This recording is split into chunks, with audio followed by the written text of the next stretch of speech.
جویا news plus registered کے سمبڑیال سے نمائندے عبداللہ جویا کی رپورٹ کے مطابق سمبڑیال میں زیر تعمیر university of applied engineering and emerging technology کی تکمیل سے گولڈن ٹرائی اینگل میں تعلیم کے ساتھ ساتھ معاشی اور اقتصادی سرگرمیوں کو فروغ حاصل ہوگا۔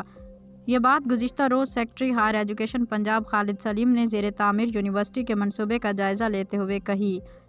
اس موقع پر commissioner Gujranwala division Haider Shirazi, D C Sialkot captain retired Shamir Iqbal کے علاوہ پروجیکٹ کنسلٹنٹ بھی موجود تھے۔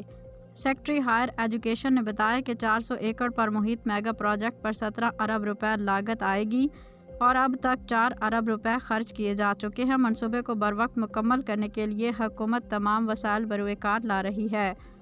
یونیورسٹی BS پروگرامز کے علاوہ PhD لیول کے پروگرام بھی پیش کرے گی، جہاں ملکی اور بین الاقوامی اسٹوڈنٹس زیر تعلیم سے آراستہ ہوں گے۔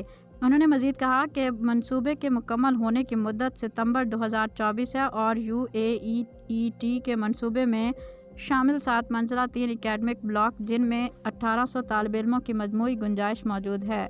اس کے علاوہ یونیورسٹی میں 3 منزلہ ایڈمن بلاک، 28 عدد اسمال، میڈیم اور انٹرنیشنل سوسائٹی اور فیمیل ہاسٹل کی 200 students, PhD students hostel, library, cafeteria, bus stand اور گیٹ ہاؤس کی تعمیر پر بیک وقت کام جاری ہے اور اب تک 38% کام مکمل ہو چکا ہے۔